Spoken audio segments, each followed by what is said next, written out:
The two lost tribes. The two lost tribes.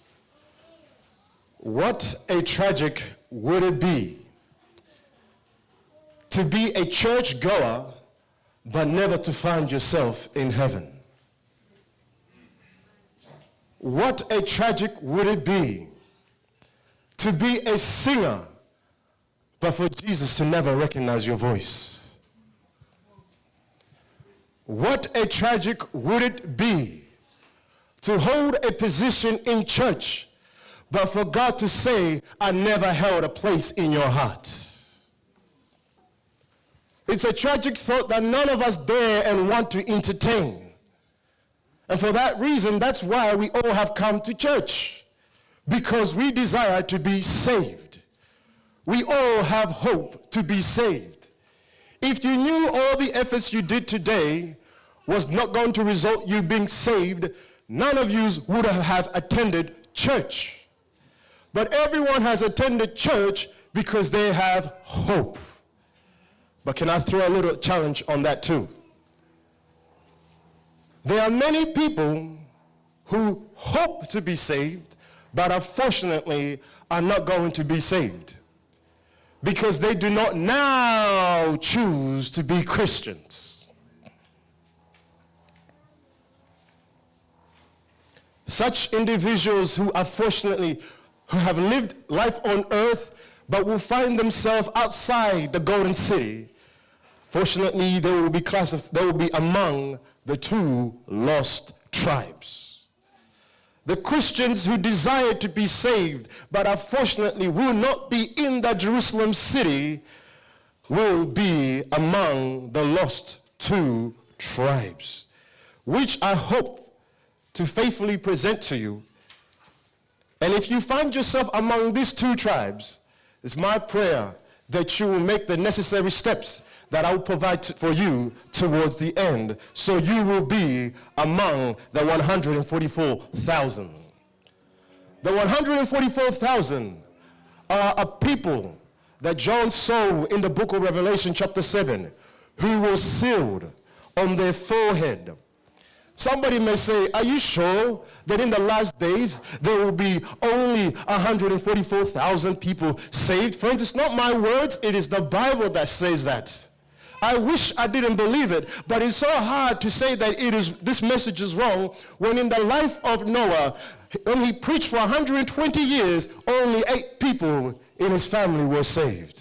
I wish I didn't believe in this message, but it's so hard to say it is not true when I look at Sodom and Gomorrah. God could only find one person called Lot to be saved. I wish this message wasn't true, but when I look in the Bible and I see that there was the children of Israel walked in the wilderness for 40 years, but only 2 men, Joshua and Caleb, were saved. It is hard to say that this message is not true. I wish I didn't believe this message, but it's also hard to say it is wrong, especially when I look at the ministry of Jesus, who preached for 3 years, but he only was able to win 12 disciples.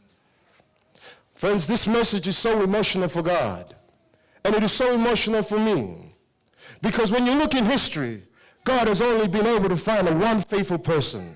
If many, it's only been up to 12. 12 is a record. But in these last days, God is going to have a record of men like Noah, who are going to be 144,000 of them. This is so emotional. This much is so amazing, because God is going to have more of men who are like Joshua and Caleb, equivalent to the number of 144,000. This message is so sweet to God. It is the reason why God provides and gives them a song that no one can sing, because it's a song of an experience. Jesus says, strive to enter through the narrow gate. For the reason so, many would desire to do so, but will not be able to. You know why? Because many don't want to be among the 144,000. So who are these 2 lost tribes, friends, that we will investigate and understand so we don't walk in their shoes? Go with me to the book of Daniel, Genesis chapter 49. So what we have noticed, we've been able to name all the tribes, isn't that right? But there's been two characters that have been missing. Do you want to guess who they are? Dan and Ephraim. Dan and who? We're going to look at to the reason why they were not recognized among the 144,000. All right? We're going to look at the first tribe. It's going to be the tribe of Dan. Go with me to the book of Genesis. Oh, sorry. Yes, it's Genesis, correct. 49. If you're there, say amen. All right. So for those who want better, just for the context. So in the book of Revelation chapter 7, the Bible says that 12,000 are going to be sealed in the last days under the tribe of Judah, some under the tribe of Reuben, some under the tribe of Benjamin. And so the names of the children of Israel, people are going to be sealed under, implies that 12,000 people in these last days, they're going to have a weakness and a strength like that of Reuben. Yes? They're going to have a strength and a weakness that like that of Simon. All right? And that's what we've been looking at throughout this week. We've been looking into their characters. But what's so been amazing is this, right? We've learned that these guys have a lot of failures in their lives, right? They fall short of the glory of God. In fact, if many of them were to realize that, hey, a lot of my history will be put in a book called the Bible, they will request that you burn those books because it's like, for them, it's like the Epstein files. Are you following me? There's a guy called Judah. Yes, he slept with his own daughter-in-law.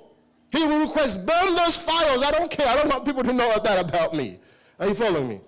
And yet, despite Judah being one of those guys who has a shameful record, it was through him that Jesus Christ came from.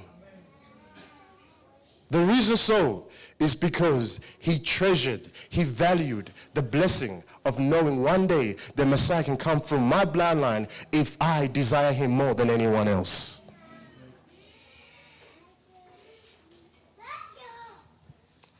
But what about the two lost tribes? Although they were weak, although they had failures in their life, what about the two lost tribes can we learn? Can we learn so that we don't also step into their shoes? Amen? All right. Let us go. Today's going to be quick, straight to the point. Genesis chapter 49, verse 16.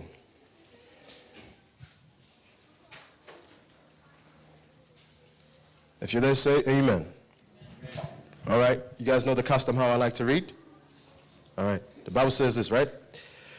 Dan shall judge his. Dan shall judge his as one of the tribes of. Okay. Dan shall be a brother, an adder in that biteth the horse heels, so that his rider shall fall. That's it. We're going to investigate that. I really request total attention that you've ever given. Allow me to give you a little bit of history about the tribe of Dan before we go back and analyze that text. Well, the tribe of Dan is composed as one of the strongest tribe in the nation of Israel. 60,000 warriors marched into the promised land. Samson, he came from the tribe of Dan. And after Jeroboam introduced idol worship, the tribe of Dan continued to practice idol worship until they were taken into captivity. Now, let us look at what went wrong. I mean, every other guys we've looked at, they had the same history that I've just presented to you. But what was the problem with the tribe of Dan? The problem is this, friends. They don't have a record of victory at the end. Every other tribe had issues, but they didn't die the way they were born.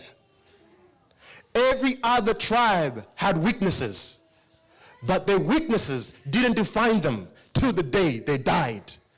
But however, the tribe of Dan, we don't read any victory. We just read this statement and that's all. And we're going to find out what about this characteristic that Jacob perhaps has foreseen and prophesied about this nation that has become the weakness of why they were not permitted to be called among the 144,000. Go with me, verse 16. Once again, ready? Dan shall his, stop. So right there, we know the tribe of Dan will be a judge. There will be a what? There will be a what? Good. I wonder if there were a good judge. I wonder if there were a what? A good judge. We're going to look. And the verse goes to say, but let me just explain what a judge is. Right? A judge is someone that what? So you go to school, are you a teacher? What is a judge? Sets laws, isn't that right? Yeah? So, right from wrong. They listen and they go, oh, Mapundu Colton, you're telling a true story. Yeah? They listen and they judge, isn't that right? A judge is someone that discerns. They have the final say, isn't that right? Good. Okay. I wonder if they were a good judge. Let's continue reading on. Verse 17 gives us the answer. Dan shall be a what? So did you catch that? The tribe of Dan is described as a judge as well as a... But what does it do? But what does it do? Follow me. Shall be a serpent by the way, and adder in the path, that it biteth the horse heels. So stop. So the Bible says the tribe of Dan will be like a serpent that bites the heel of a horse when somebody's riding on it. When someone's riding on? When someone's riding on? What we see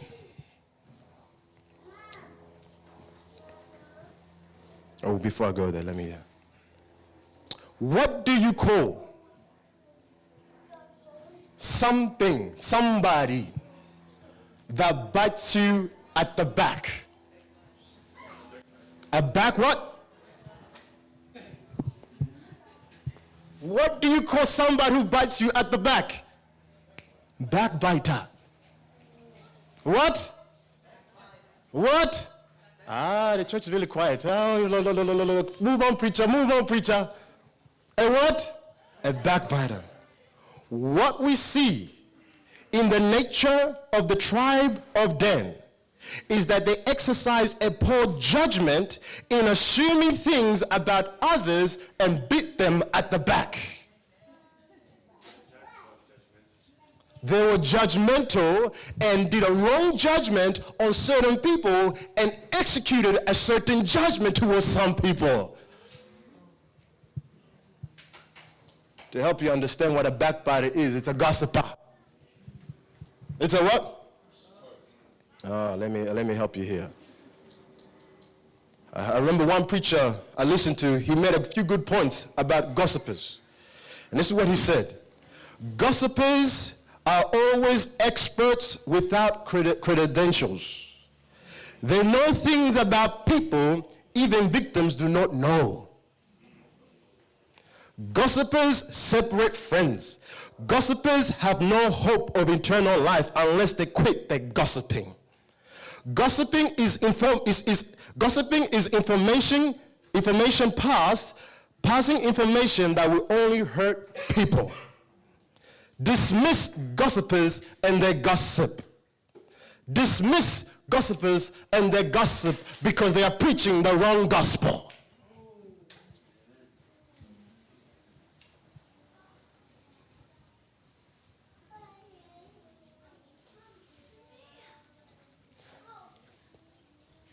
Because the true intention of gossipers is to assassinate the character of somebody. Gossipers always start by, have you heard? I have been told. Anyone who says, don't quote me, is a gossiper. Anyone who says, don't quote me, but I've heard, I just passed by and I heard this dramatic thing, is a gossiper.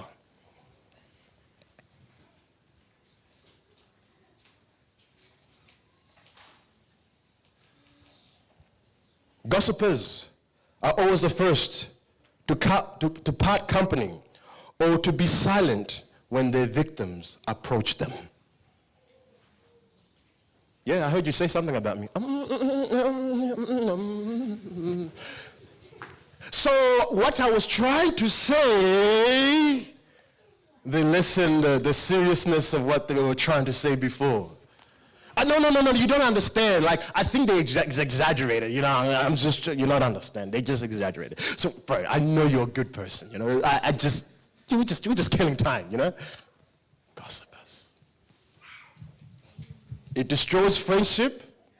It separates family. And its intention is its root core is about jealousy and envy. You wanting to destroy them because you notice there's something better about them than you. When you look deep inside, there's but jealousy behind that. And that's what makes up a backbiter. I wonder if backbiters will be in heaven. Let's go. Psalms 15. Psalms 15. I wonder if backbiters will be in heaven.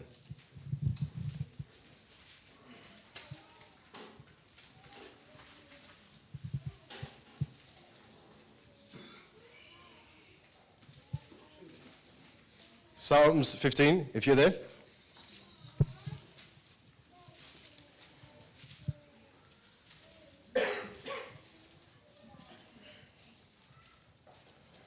The Bible says this, verse 1, when you just say amen.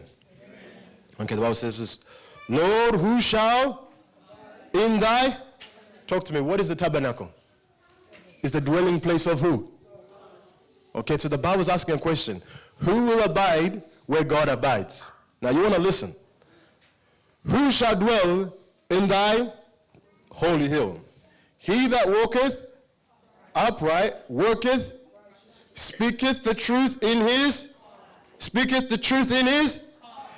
that backbiteth not with his. Did you catch that? So the Bible tells us that among many people who will not be in the kingdom of God is backbiters. By the way, Ellen White says, when somebody comes to you and says, hey, did you know this about brother, or did you see that? The first thing you should say is, did you talk to them before you came to talk to me? Before you talk to me about somebody, you should go first to talk to them. If you shouldn't even be trying to come to me. Are you praying for them? Don't be telling me how bad they are. Have you been praying for them? Have you been trying to reach to them? Because if you're not doing any of that, you're no different than the devil who the Bible calls the accuser of brethren. The devil's good at one thing, accusing people. There are many people who have been hurt by gossip. And there's a message for you, those who have been hurt by gossip. Don't stay sick for long. Get up. Don't stay sick for long. Get up. It won't save you to stay home. It won't save you to act like as if no one cares about you. You would prefer to die. It won't help. That mindset will also do you more damage. Get up. Get up. And get going with what God has put in your life. So, in short, with the tribe of Dan, I'll just summarize to you, is that the reason why they are not going to be among the 144,000, they never overcame gossiping. Yeah? They had every news about everybody, but no news about Jesus. They were quick and fiery. In the moment you talk about the gospel, did you hear about, files pull up left and right center. Files and files. You ask them, can you just tell me one Bible verse? I don't know. But they can pull out files of everybody in the church, everybody around the community. They're the news. They're the news of Brisbane City. Yeah, they're the news of Geoffery Fijian church too. They tell you the news of everyone. Backbiters. Make sense? Okay, now we're moving on. The tribe of was also the other tribe that was not saved. What happened with the tribe of Ephraim? What happened with the tribe of Ephraim? Who is Ephraim? He's the son of Joseph. Yes? Is he the oldest or the youngest? Huh? Youngest or oldest? I mean, he is the youngest. But you know, Jacob on his deathbed, you know what he did when he went to pray, when he went to bless the two sons? He crossed his hands. So where his right hand should have been on Manasseh, he put it on Ephraim. And the hand that should have been on Ephraim, he put on Manasseh. And Joseph was like, you did it wrong. It's like this. And he goes, no, don't change my hand. Don't change my hand. I know what I'm doing. And then Jacob says, the younger son will rule and be better than the older one. But however, although Ephraim was stronger and better, he did not outlive his brother. Spiritually talking. The tribe of Manasseh will continue to live on until eternity. But the tribe of Manasseh has come to an end on this earth. Ephraim, thank you. So we want to know, what about the tribe of Ephraim that made them come to an end? So our end is not here, but we have a continuous journey when Jesus Christ comes back again. If you notice, I'm going faster than before in history. Yeah. All attention. Well, allow me to tell you a bit of a history about the tribe of Ephraim. Well, one thing is this, right? Ephraim's sons were killed. They were killed, and then after his sons were killed, he had another son whom he named Beriah, which meaning evil. Like, evil has come on me. Back then, people would name their children based on their circumstance. Evil has come on me. And guess what? From Beriah, that's where we have Joshua, the great leader who led the nation of Israel after Moses. And from him, we also have Samuel, the great judge, the last judge of Israel, and the great prophet who wrote a large portion of the scriptures, by the way, too. So that's where Samuel comes from Joshua, from the tribe of Ephraim. Now, the question is what happened? What happened? Why are they not classified among the 144,000? Now, if I ever wanted you to listen, listen now. All right? And I'm going to pray, because this is a moment of seriousness. Father God in heaven, I take your work very serious. I don't joke. Because, Lord, this is life and death. Father, but I also know the power of your word that is able to transform the stoniest of hearts. And dear God, nothing has happened by an accident. But I want you to take possession of all my faculties so that your name will be glorified and that I will decrease as you increase. In Jesus' name, amen. Go with me to the book of Isaiah. Isaiah chapter 7 and verse 8. What happened? What happened to the tribe of Ephraim? Isaiah chapter 7 and verse 8.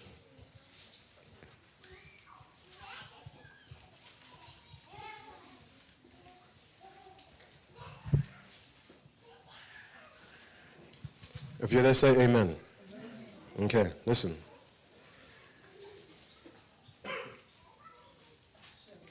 Sorry? Yeah, 7 verse 8, correct. Yep. Are we there? All right. I will wait. Hosea, right next to the book of Daniel. After the book of Daniel. Andrew? All right. In the army, they have the saying, no soldier left behind. All right, so I want to move with everybody. Hosea. Okay, we all there? You got the book of Daniel, and then you got the book of Hosea. We there? All right. Hosea chapter 7 verse. All right, we're gonna look at three things. We're gonna look at three things about the tribe of Ephraim. Now listen, the first one is this. Ephraim, he hath mixed himself among the. Ephraim is a not. Ephraim is a cake, not. Ephraim is a cake, not. Ephraim is a cake, not. I'm noticing the people outside, they are asleep. People outside, did you go outside for that reason? Ephraim is a cake and turn. Prophet Ted, preach out there for them. Ephraim is a cake, not. Okay, now listen. You see a pancake. Let's just imagine that to be a cake. Yes? The issue that God has with the tribe of Ephraim, they're like a cake, like that. That's only burnt and it's not turned the other way.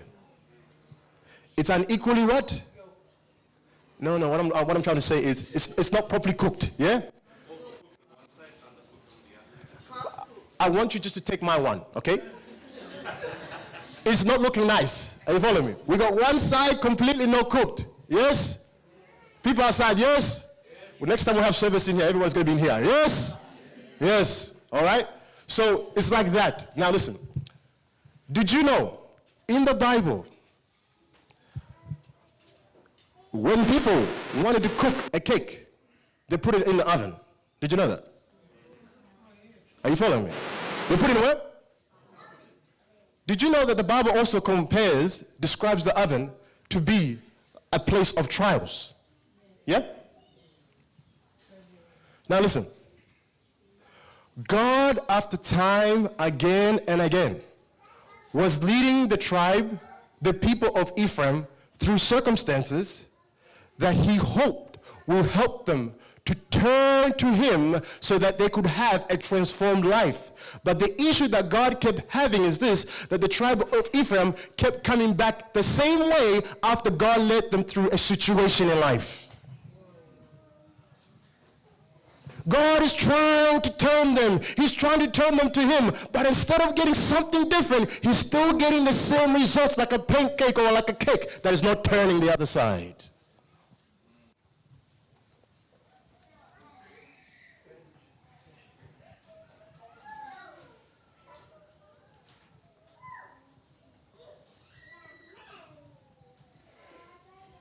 Hosea 11 verse 8.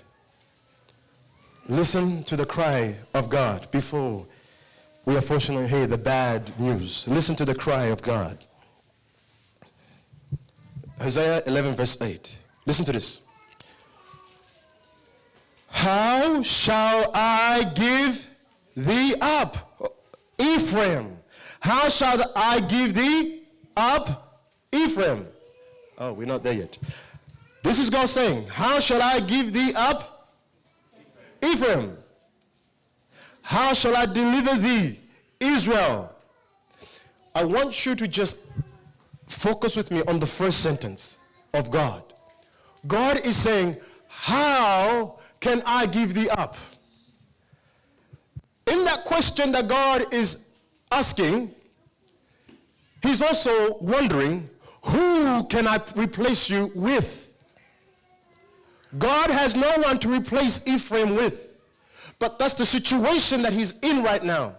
If I give you up, who can really take my place in my heart? Whom can I love to the same extent that I have loved you? There is no one. There is no one. Ellen White says that if you and I were never to be in heaven, rather if humanity was to be lost, Ellen White says that Jesus Christ found heaven not a place desired to be. God here is pleading. And he's saying, how can I give thee up? In other words, who else would be able to fit in my heart, and who else would I love the same extent as I have loved you? There is no one else. That's the cry that God has towards the tribe of Ephraim. How? You know what the word how implies? I don't know. Yes? If I say, how did you get here? I know you have a car, but he also shows that I don't know because something I must know about your car has happened to you, right? How implies I don't know. You know, in the book of Isaiah, don't flick there, Isaiah chapter 14, verse 12, God asked the same question about Lucifer. You know what he said? You know who Lucifer is? Satan. He was like, God says through Isaiah, how art thou fallen down from heaven, O Lucifer, son of the morning. You know, when God was asking that question, he was also asking, where as a God did I go wrong? I gave you everything to make you the being, the best being that I have ever created. But where did I go wrong in making you discontent of where you are? What else could I have done?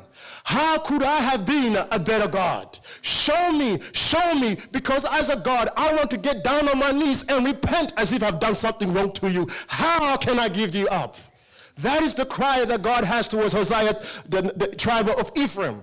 Where could I have been a better God? What else could I have given you? How better could I have pled through the preacher to you? When would you have given your time? I did everything possible, but how have you still rejected my mercies?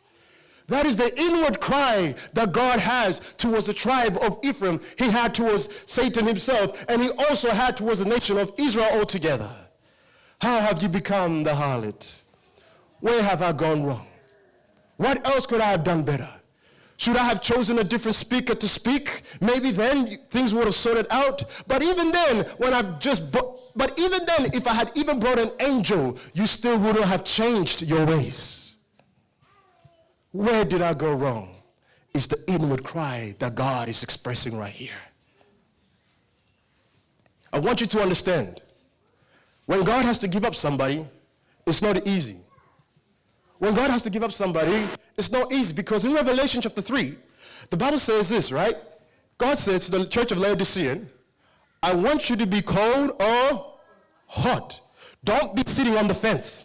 All right? There's a story of a man who chose to sit on the fence, and he was like, I don't know, I just want to sit on the fence. And the devil came and grabbed him from the fence and started dragging him. And he was like, hey, devil, I didn't choose you. And the devil told him, well, if you didn't know, the fence is still mine too.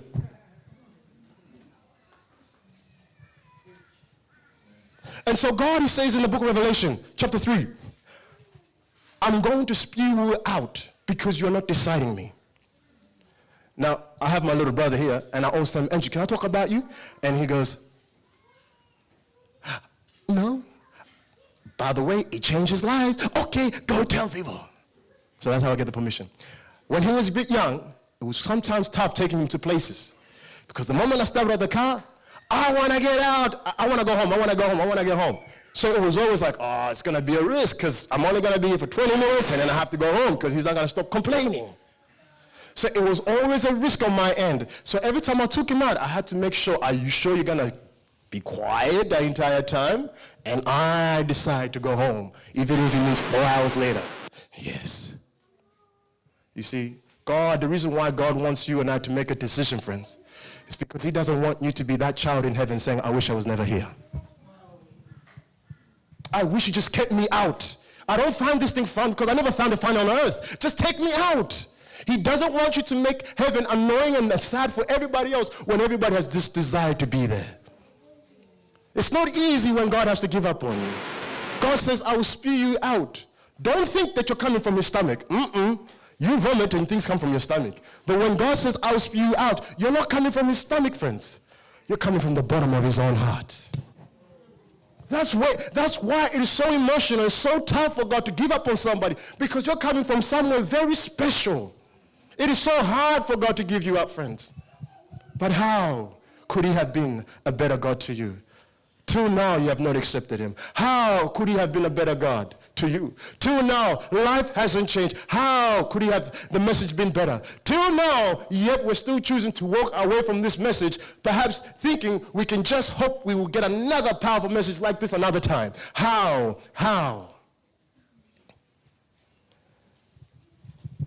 Hosea chapter 4, verse 17. This is a second point. Just remember those two. Hosea chapter 4, verse 17. We're looking out to the reason why Ephraim, the tribe of Ephraim was not chosen. Hosea chapter 4, verse 17.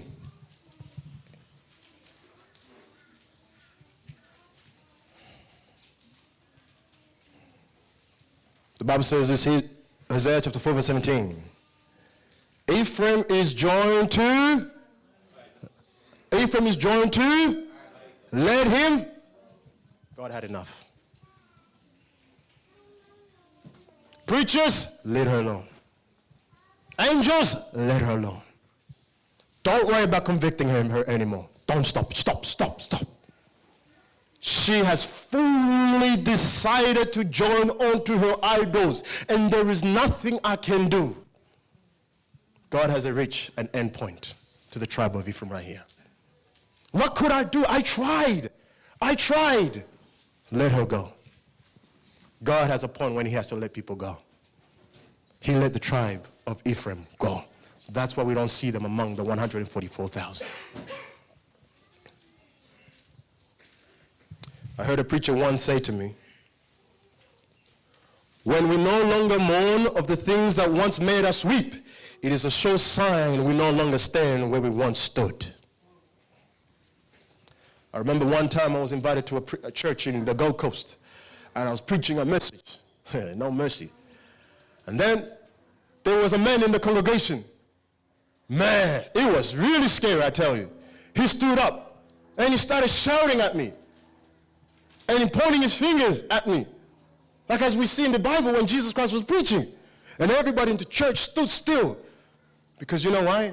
That very moment, the Spirit of God was moving. The church was still.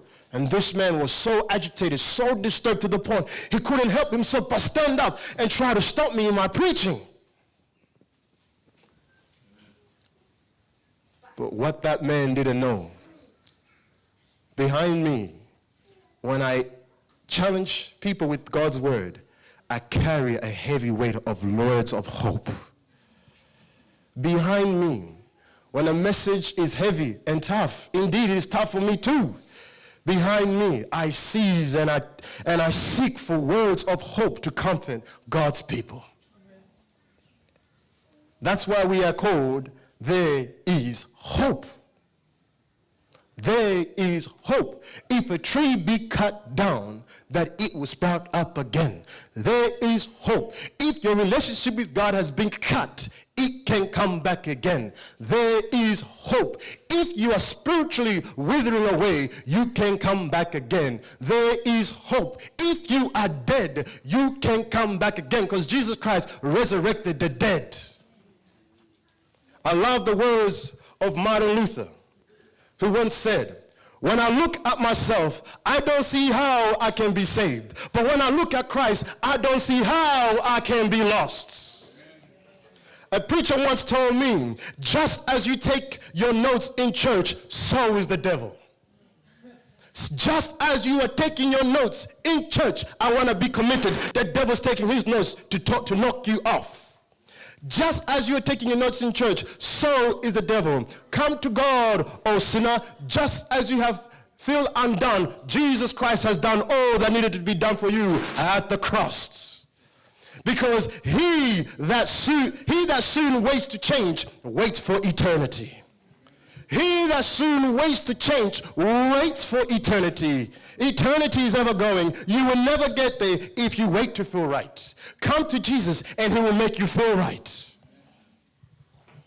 I'll tell you a story of a man called George Whitefield. George Whitefield, he was one of the first preachers in America who caused the first revival movement that spread around the world. And George Whitefield, at the age of 23, he preached to a crowd of 25,000 people. I'll tell you a funny story.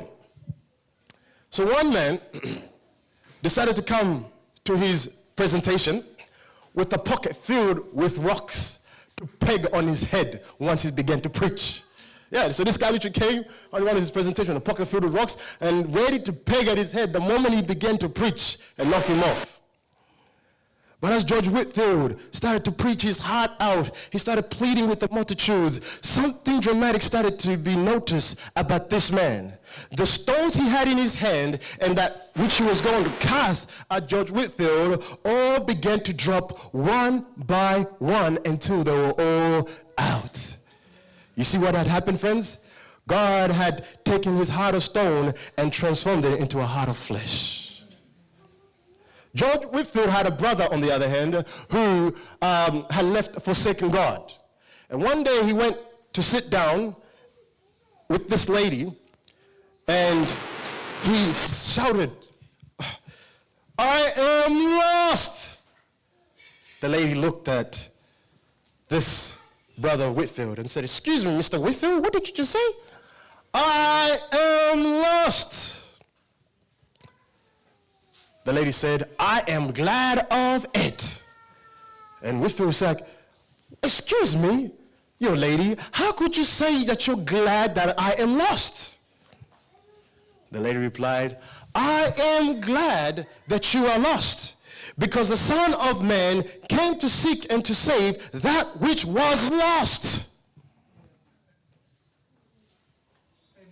And the moment that she uttered those words, tears flowed down his cheeks. He started to cry and said, "I'll bless the Lord because he will save me. I'll bless the Lord now because he will save me." And the story ends like this. The moment George Whitefield took a step outside, he died. The moment the brother Whitefield took a step outside, he died. His life completely ended. That was a sweet death, friends. That was a good death.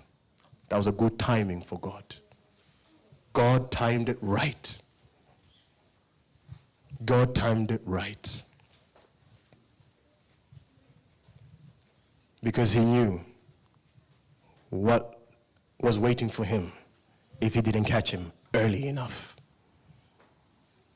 Yes, God sees there's many things out there waiting to catch you, but he also sees there's somebody that you will touch that no one else can touch but you. That's why he's kept you alive till now. And that's why he'll keep you alive till the end, because there's somebody who cannot be touched by the life story of Geoffery, but can be touched with your lifestyle, Israel. There's somebody who will not be able to be touched by my life story, but will be able to be touched by your story, Daniel, by your story, Zach. There is somebody that Jesus Christ will keep you alive for, just as like that lady was kept alive for that moment of Whitefield's brother. I had a friend that once called me and he asked me, "Geoffery, I want to find God. And how do I find God? How do I find God? I want to find God. How do I find him again?" And I gave him 3 steps. Three steps, right? Here we go. Number 1, acknowledge the condition of your true state. You are lost. How can a doctor tell you your condition if you don't tell him what's wrong with you? How do you expect Jesus to help you if you're not real with him too? You are lost. You don't have Jesus. Stop pretending you do. You don't have him. You don't have him. Begin there, and then you will have him. No more fakes. Be real, and God will be real with you. You see, friends, the beauty of knowing your emptiness, it enables God to fill your vacuum with his glory. See, when you know that you are lost, it enables God to do something practical with you. But if you keep saying, "I'm saved," then the same story you've had for the last 10 years will still be the same till you die, like the tribe of Ephraim, a cake unturned. Secondly, I told him, remove yourself from whatever thing that is separating you from him. Don't be saying, "I need deliverance." Move away from that thing you need deliverance from. Look, for me, I have removed Facebook long time ago. Why? Because it was taking my time from the faith book. For me, I removed myself from Instagram. Why? Because it was taking my interest from the reading of the Word of God. You see, some people need to quit TikTok because it's taking their time from talking to God. Some people need to quit Roblox because it's blocking their relationship with God. You need to be practical. Block and remove. YouTube is shooting you. YouTube Shorts is shooting more people than anything else. It's killing their spiritual life. I'll quit YouTube, by the way. Yeah, no. If I go on, it's quick, bang, bang, out. Why? Because I realized worse than COVID-19 shots, YouTube Shorts was killing me, was killing other people. Quit. Be practical. Remove yourself from whatever thing that is making your relationship with God difficult. Number 3, admit you can do nothing to save yourself without the help of Jesus. Admit you can do the nothing of yourself without the help of. But don't be satisfied there. Don't be satisfied there. Don't be satisfied there. You got to make a move. You got to make a move. You got to make a move. Because you know why? Because the delay is to wait upon the devil's timing. Because the delay is to wait upon the devil's timing. Because the delay is to wait upon the devil's timing. It's possible somebody's saying, Lord, you found me hiding, and I don't want to hide no more. Lord, I want to be what you have called me to be. Friends, if that is that desire, the call was given by Hezekiah, but only 3 tribes came forward. But I wonder if truly the expression of, Lord, I desire you, is a true expression that can be manifested in your lifestyle right now. And I want to give an appeal, friends. Is that you? Is that your desire? I would like you to stand forward now, friends. If that is that desire of yours, Lord, I desire you. I desire you to stand up. Lord, I desire. Don't stand up because everybody's standing up. Don't do that, don't do that, don't do that. Stand up because you are genuine. Genuine. Genuine. Genuine. We want genuine. God wants genuine. He wants practical movement. Lord, I need to make a move. I need to make a move to draw closer to you. And it's about time that I am practical about my expression of having you in my life. Stand up. Stand up. God is waiting for that individual who will say, Lord, I don't want to wait for you to catch me at the end of my deathbed, because there are so many people I could have been. You've been useful. I could have been a blessing to. And that's too late. That's dying, robbing humanity of the truth. Lord, I desire you. Praise God, friends, for those who have chosen to stand up.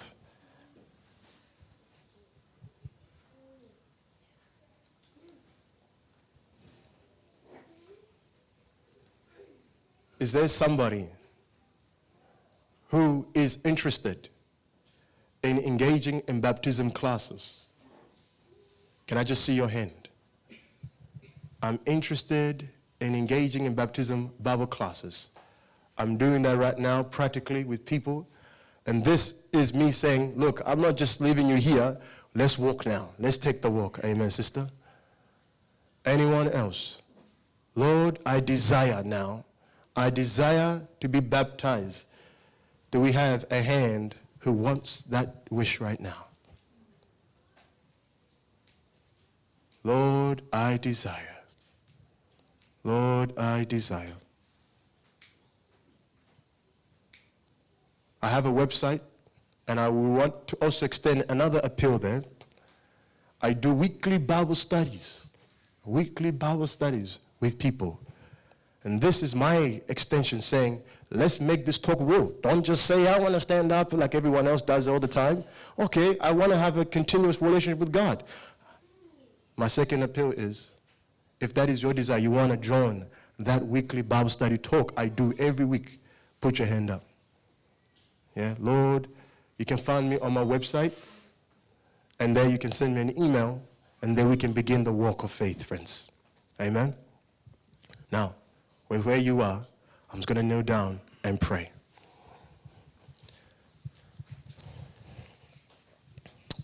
Father God in heaven, The call was given, stand up if God has spoken to you. The reason why it's important to stand up is because you reaffirm the decision you have desired in your own heart.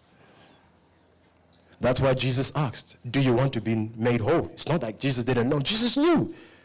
But he wanted to know if that was the same desire they had.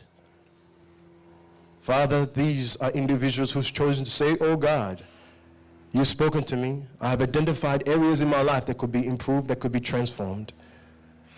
And dear God, I don't want to be among the lost tribes. Because when I look at Jesus, I don't see how I can be lost.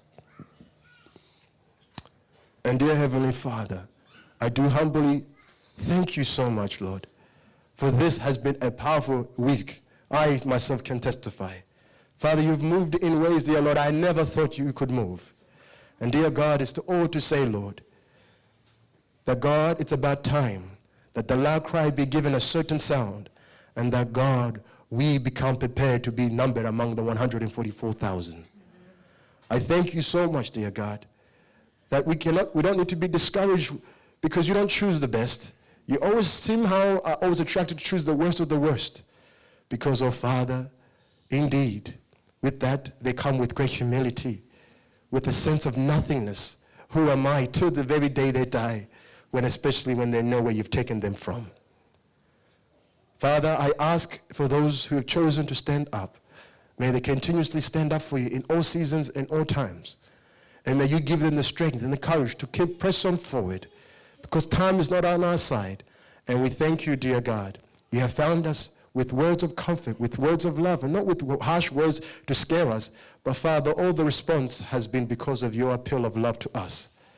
So I pray that you will continuously remind them of this message of love, and may they forever stand up for you, stand up for Jesus. In Jesus' name, amen.